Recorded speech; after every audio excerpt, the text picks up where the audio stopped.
प्राची के माता पिता गरीब मजदूर थे। वो दोनों ईंटें ढोने का काम करते थे, इसलिए घर में पैसों की बहुत दिक्कत थी। कभी दाल सब्जी हुई तो बना ली, नहीं तो नमक से रोटी खाकर ही पेट भर लेते थे। एक दिन प्राची अपनी सहेलियों के साथ खेल रही थी। उसकी सहेली कोमल उससे बोली, प्राची, कल हम सब सहेलियां गांव के बाहर लगा मेला देखने जा रही हैं। तू भी हमारे साथ चल। मेला देखने? पर मुझे पहले माँ बापू से पूछना पड़ेगा। ठीक है, शाम तक पूछकर बता देना, वरना हम सब चले जाएंगे। प्राची घर जाती है और मेले में जाने की बात करती है। माँ, कल कोमल और मेरी बाकी सहेलियां गांव के बाहर मेला देखने जा रही हैं। मुझे भी उनके साथ जाना है। प्राची, तुझे तो पता है आजकल तेरे बापू और मुझे मजदूरी का काम नहीं मिल पा रहा है, और जो थोड़ा बहुत काम मिलता है उसमें बहुत कम पैसे मिल पाते हैं। मेले में जाने के लिए तुझे कम से कम 50 रुपए की तो जरूरत पड़ेगी ना। माँ, मैं वहाँ से कुछ भी नहीं खरीदूंगी, बस ऐसे ही घूम कर लौट आऊंगी। मालती, अगर प्राची जाना चाहती है तो उसे जाने दे। हमारी बच्ची वैसे भी हमारे साथ कहीं घूमने नहीं जाती है। प्राची, तू कल मेले में घूम आना। सच बापू? आप बहुत अच्छे हो। ये ले, तू ये 20 रुपए रख ले और अपने लिए वहाँ से कुछ खरीद लेना। प्राची को 20 रुपए देते हुए उसके पिता और माँ की आंखों में आंसू आ जाते हैं। आज वो पैसे को मोहताज थे, पर फिर भी अपनी बेटी के चेहरे पर आई मुस्कान देखकर उनकी आंखें भर आती हैं। अगले दिन प्राची कोमल और अपनी बाकी सहेलियों के साथ मेला घूमने जाती है। माला, पूजा, प्राची, ये देखो, मेला घूमने के लिए माँ ने मुझे 200 रुपए दिए। मेरी माँ ने भी मुझे 200 ही दिए। और तुम्हें पूजा प्राची? 150 रुपए लाई हूँ। वो मैं 20 रुपए? बस इतने में तो एक छोटी सी गुड़िया भी नहीं आ पाएगी। पूजा, माला, चलो सामने कठपुतली का खेल देखते हैं। 20 रुपए की टिकट है, तुम तीनों देख लो, तब तक मैं पानी पीकर आती हूँ। प्राची जानती थी उसके पास कम रुपए हैं, इसलिए वो ऐसे ही मेले में घूमती रही। बापू ने बड़ी मुश्किल से ये रुपए मुझे दिए थे। मैं इन रुपयों से घर के लिए कुछ खरीद लेती हूँ। पर यहाँ तो कुछ भी नहीं दिख रहा है। ऐसा क्या हुआ प्राची? तूने तो ना ही कुछ खाया और ना ही कुछ खरीदा। हम देख कितना कुछ खरीद लाए, इतनी सारी खिलौने, चूड़ियाँ, पर तेरे पास तो पैसे ही नहीं थे। अब चल, बहुत देर हो रही है, हम सब घर वापस चलते हैं। प्राची सब सहेलियों के साथ घर वापस आने लगती है। तभी उसकी नजर एक बूढ़ी औरत पर पड़ती है। फूल गोभी ले लो बेटी, आज सुबह से एक भी फूल गोभी नहीं बिकी। तुम्हारी बड़ी मेहरबानी होगी। अगर मैं फूल गोभी खरीद कर ले जाती हूँ तो माँ बहुत खुश होंगी। रात को हम इसकी सब्जी बनाकर रोटी के साथ खा सकेंगे। वैसे भी बापू के पास इतने पैसे नहीं होते कि हम रोजाना ताजी सब्जी बनाकर खा सके। क्या सोच रही है प्राची? जल्दी चल, घर जाने में देर हो गई तो माँ डांट लगाएंगी। अम्मा, मेरे पास ये 20 रुपए हैं, आप इनका मुझे गोभी का फूल दे सकते हो? हाँ बेटा, लो, ये गोभी का फूल 20 रुपए का है। मुझे तेरे ऊपर तो हंसी आती है प्राची। तू मेला घूमने आई है और क्या खरीद कर ले जा रही है? गोभी का फूल। सब सहेलियां जोर जोर से हंसने लगती हैं। प्राची गोभी का फूल खरीद कर घर आ जाती है। प्राची बेटा, वो रुपए तो तेरे बाबूजी ने तुझे मेला घूमने के लिए दिए थे, और तूने उन रुपयों से कुछ भी नहीं खाया, ना ही अपने लिए कुछ खरीदा। मेरी बच्ची, वहाँ भी तुझे घर का ही ख्याल आया। मालती, हमारी प्राची सचमुच बहुत समझदार हो गई है। चल, अब तो बैठ, मैं गरम गरम इस फूल गोभी की सब्जी बनाती हूँ, फिर हम तीनों मिलकर खाना खाएंगे। मालती सब्जी बनाने के लिए गोभी काटने बैठती है। गोभी देखने में बहुत बढ़िया और ताजी है। काश एक गोभी का फूल और होता तो ज्यादा सब्जी बन जाती। मालती देखती है वहाँ एक गोभी के फूल की जगह 2 गोभी के फूल हो जाते हैं। ये क्या जादू है? ये कैसे हो सकता है? यहाँ पर तो एक ही गोभी थी, पर अब 2 फूल कैसे हो गए?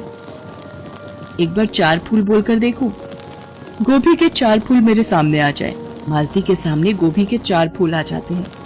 वो हैरान हो जाती है और वो प्राची और उसके बापू को आवाज लगाती है।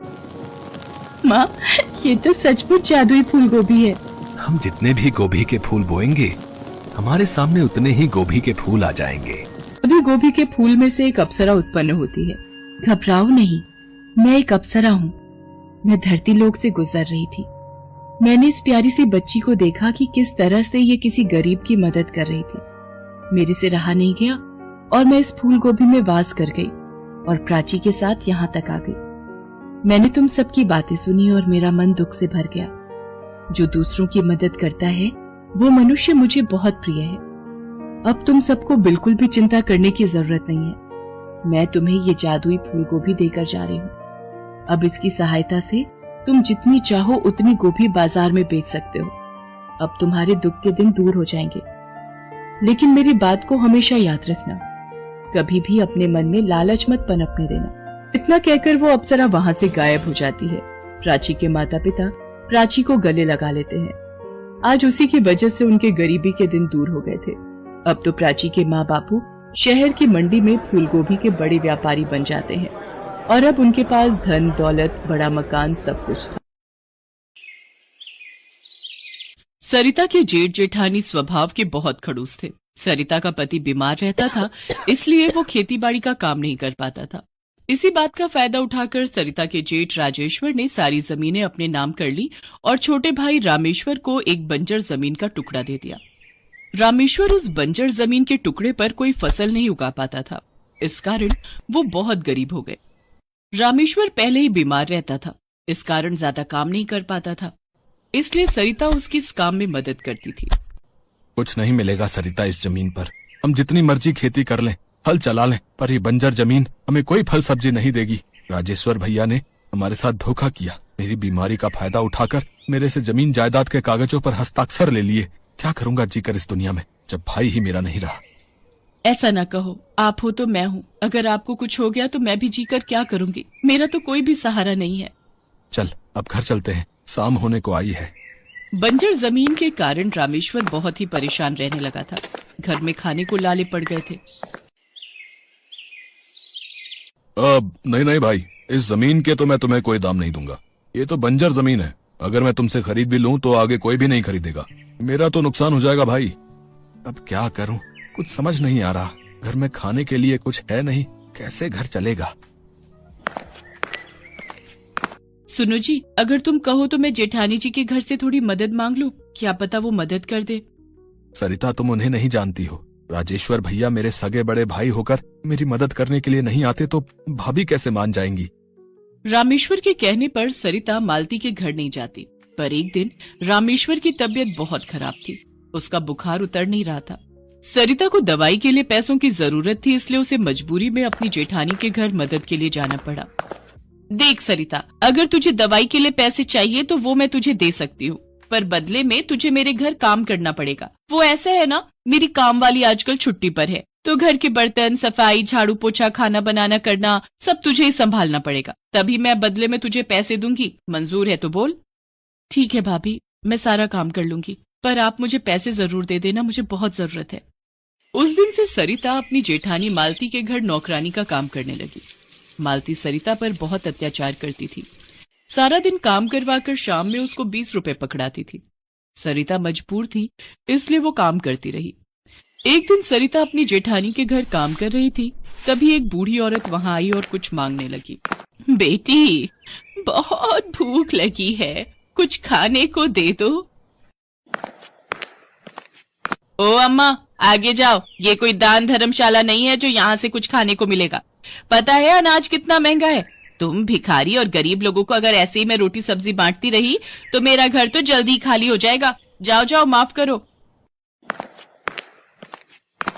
जेठानी जी, लगता है बेचारी बहुत भूखी है। रोटी के डिब्बे में रात की 2 रोटियां रखी हैं, वो कोई भी नहीं खाएगा। अगर कहो तो वो मैं इन बूढ़ी अम्मा को दे दूं।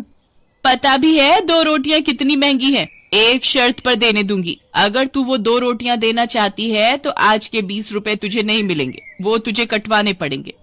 कोई बात नहीं जेठानी जी, आप आज मुझे पैसे मत देना, पर इन बूढ़ी अम्मा को कुछ खाने के लिए दे दो। सरिता की जेठानी मालती उस बूढ़ी औरत को रोटी दे देती है और बदले में उस दिन सरिता के पैसे काट लेती है। सरिता शाम को काम खत्म करके जब घर जा रही थी तब वो बूढ़ी औरत उसे दोबारा मिली। बेटी, तुमने मुझ बूढ़ी का पेट भरने के लिए अपनी जेठानी से अपने पैसे नहीं लिए। तुम सचमुच बहुत दयालु हो। जो दूसरों की मदद करते हैं, ईश्वर भी सदैव उनकी मदद करते हैं। पर अम्मा, अब तो मैं बहुत हिम्मत हार चुकी हूँ। कब तक मैं जेठानी जी के ताने सुनूंगी? काश हमारी बंजर जमीन पर खेती हो जाती तो आज हम भी खुशी खुशी जीवन बिता रहे होते। सरिता उस बूढ़ी औरत को अपनी सारी दुख भरी कहानी बताती है। घबराओ नहीं, सब ठीक हो जाएगा। मेरे पास तुम्हें देने को ज्यादा कुछ तो नहीं, पर ये 5 भिंडी है। अपनी बंजर जमीन पर 5 जगह एक एक भिंडी बो देना, फिर अगले दिन तुम्हारे सारे दुख दूर हो जाएंगे। सरिता को 5 भिंडी देकर वो बूढ़ी औरत वहां से चली गई। सरिता भिंडी लेकर घर आ गई। बूढ़ी अम्मा के कहे मुताबिक सरिता ने 5 भिंडी अपने बंजर खेत पर अलग अलग बो दी। सरिता, इन 5 भिंडियों से भला हमारी बंजर जमीन पर ये थोड़ी है कि भिंडी की खेती हो जाएगी। अरे तुमने कैसे विश्वास कर लिया? तुमने पूरा दिन भाभी के घर इतनी मेहनत की और जो पैसे कमाए उस बूढ़ी अम्मा को दे दिए हैं? अरे सरिता, तुम अपने बारे में भी तो कुछ सोचा करो। अब तुम क्या बनाओगी और क्या खाओगी, बताओ। कोई बात नहीं जी, बूढ़ी अम्मा ने प्यार से दी थी। कई बार बड़ों के आशीर्वाद में ईश्वर के आशीर्वाद जितना असर होता है, इसलिए मैंने उन भिंडियों को खेत में बो दिया। बाकी थोड़े से चावल रखे हैं, आज आप और मैं मिलकर वही खा लेंगे। सरिता और रामेश्वर उस रात चावल उबालकर वही खाकर सो गए। अगले दिन सरिता जब सोकर उठी तो उसकी नजर बंजर खेत पर गई। उसने देखा उसके खेत में सोने की भिंडी उगाई है। सरिता खुशी से झूम उठी। सुनो, जल्दी बाहर आओ, वो देखो हमारे खेत में सोने की भिंडियां उगाई हैं। हाँ सरिता, सचमुच हमारे बंजर खेत पर तो सोने की भिंडी की खेती हो गई है। ये सब कैसे? लगता है वो बूढ़ी अम्मा जरूर कोई भगवान का अवतार थी, तभी उन्होंने कहा था कि हमारे सारे दुख दूर हो जाएंगे। जल्दी से इन भिंडियों को तोड़ लेते हैं। हाँ हाँ चलो। सरिता और रामेश्वर मिलकर सोने की भिंडियां तोड़ लेते हैं। रामेश्वर उस सोने को बाजार में बेच देता है। सरिता ने उन बूढ़ी अम्मा को बहुत ढूंढा, पर कहते हैं ईश्वर कब किस रूप में हमारी मदद को आए ये कोई नहीं जानता। हमारे पास उन बूढ़ी अम्मा की कृपा से सब कुछ है। हमारे सारे दुख के दिन दूर हो गए। मैं सोच रही थी क्यों ना हम गरीबों के लिए एक धर्मशाला खोलें, जहाँ पर मुफ्त खाने के लिए भोजन और सोने के लिए जगह का प्रबंध हो।